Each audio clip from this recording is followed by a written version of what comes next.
Good afternoon.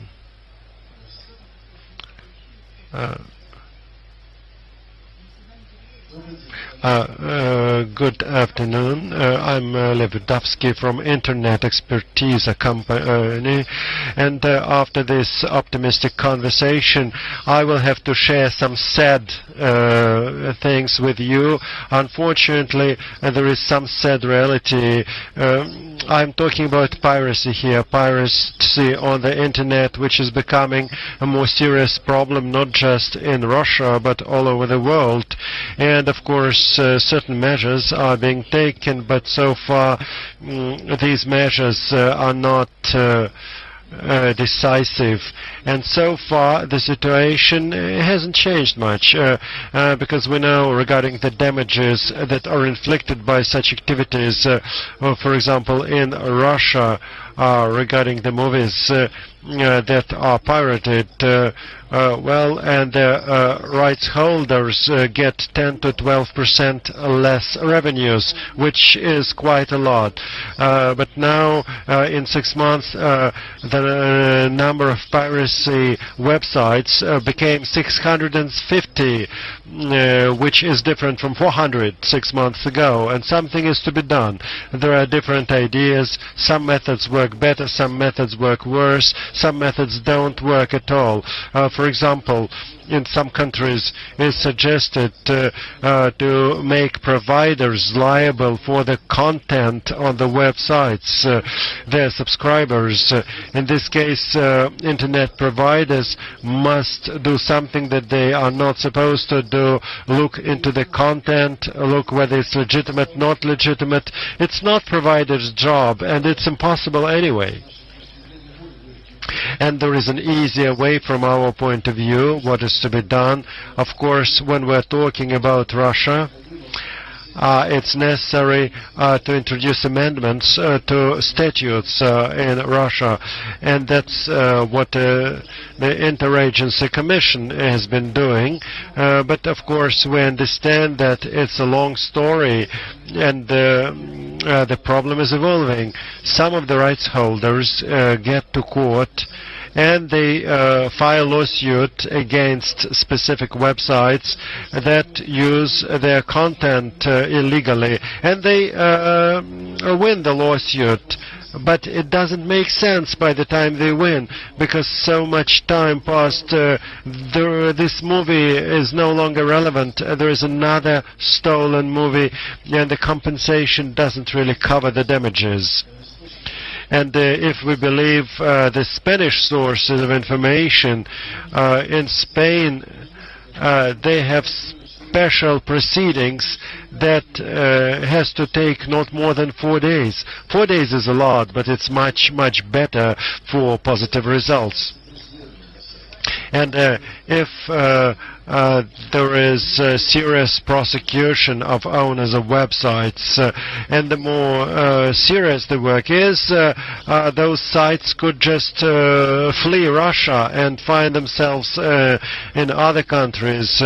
For example, this notorious website torrent.ru, and now it's registered in the Bahamas, and it's called routetracker.ru, and the traffic is going from there, the same kind of piracy, just a different address. And our suggestion is as follows.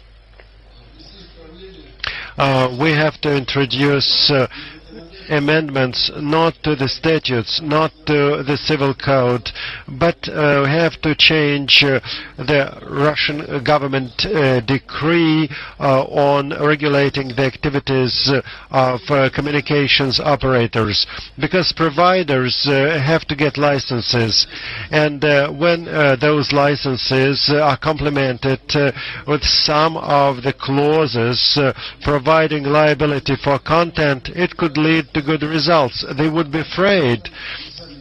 At the same time, they are not the ones to deal with that, because everything happens after the rights holder files an appropriate application notarized application, and if the providers don't react at the rights holders' application, they must be liable. And what their reaction is going to be? The next day, after getting this application, they must switch off this website, sending a special notification. They must switch it off for 10 days. This is a very important point that you're making. I want to make sure that we hear from the Walt Disney Company, Marina, Sergey, if you can add to what Neff is saying in terms of piracy and the threats, this would be also very helpful. Thank you for that, Neff. Marina, why don't you pick up? If you can. Thank you. Thank you. Но я, наверное, буду говорить. Thank you. I will speak Russian. Piracy, of course, is a major problem for the Russian companies and also for major companies that work in Russia. At the same time, I would like to tell you, yes, piracy is a problem. But in any case, if we look at the commercial results of real events like major 3D movies, people go to the theaters anyway. Because so far those emotions they can get, that's when, like Timur said, you are together in the same theater, hundreds of people are next to you, and you all follow the same story. And in connection with that, it seems to me that for the creators of the movies, it's highly important to create real stories, and 3D and new technologies help us. Now we look at long-term prospects. 3D is very popular, but it allows us to combat piracy. Such movies as Alice in Wonderland, people want to go to the theater. So Caribbean Pirates, people want to go to the movie theater. But soon it's going to become an everyday activity, and it's not going to be treated as something brand new.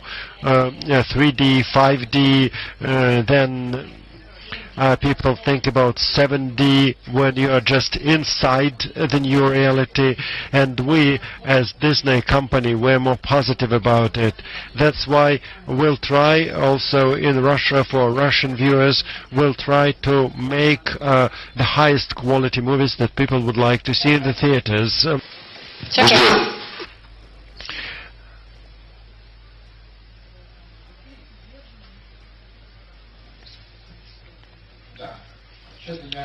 Yes, actually I wanted to talk about co-production, but Avatar is the winner here, and we are talking about Avatar all the time, and we've been talking about Avatar all the time. And a lot has been done here, practically everything. Marina is right. If you just launch Avatar, there is no problem with the pirates or anything. If you have 5 avatars a year, nobody wants anything more. And but the movies, they are diverse, and we don't want to lose what Timur was talking about, art movies and also entertainment movies, but not Avatar, and which was they made it for many years, 10 years, 12 years, and it's very expensive, and such movies are not going to emerge often. It's a revolution, and the revolutions don't happen every year. And our current reality is still here. And I will add to artistic ideas a thing which is very simple. Art is something that depends on many conditions. And the creators of content have certain tasks. I have to repeat myself. The story must be interesting, the characters must be vivid, and without that, 3D has been in existence for, it was called stereo movies for 100 years. that was some kind of just an extra attraction. In 1996 in Finland, in Tampere, I was present at the conference dedicated to 3D, and they made a promotion clip which was showing to producers just what there are the opportunities presented by 3D, and everybody was disappointed. Yeah, it's very expensive, equipment is difficult to deal with. Yes, it's kind of 3D, and so what? And I remember I said one thing. I told the promoters of that event. I said, you know, instead of investing a lot of money into organization of this event, you had to invest this money into a genius, a person who loves 3D, who is going to make a wonderful movie in 3D and would convince everyone that 3D is what they all expected. Because your engineers, their promotion clip, like first computer graphics were made by engineers. The engineers are not animators. Well, and computer graphics was like nothing, child's play in the beginning. And then real artists came, geniuses, and and finally, they opened that computer graphics world for us just the right way. And that's it. And again, we are talking about this technology all the time and related issues. I decided to dedicate my comment to that, but I wanted to say a couple of words about co-production, and I'm going to say that in conclusion, that these technologies, Russia needs co-production regarding these technologies for sure. It's important for us. Well, it's important for us to export Russian movies and the movies with Russian participation, and also it's highly important for us to import technologies, not just 3D, not just CGI, but also script technologies, and in Russia, because of the serious market and because of the government support and because of the foundation that was created and allows leading studios to plan its activities, spending, investment, and do it in accordance with the long-term ideas. And Russia has money. Russia can join major projects and become a leader in the project, maybe in investment only. And I hope that that's how we provide for some new opportunities for Russian participation in international cooperation, international co-production, international avatar, to put. Thank you.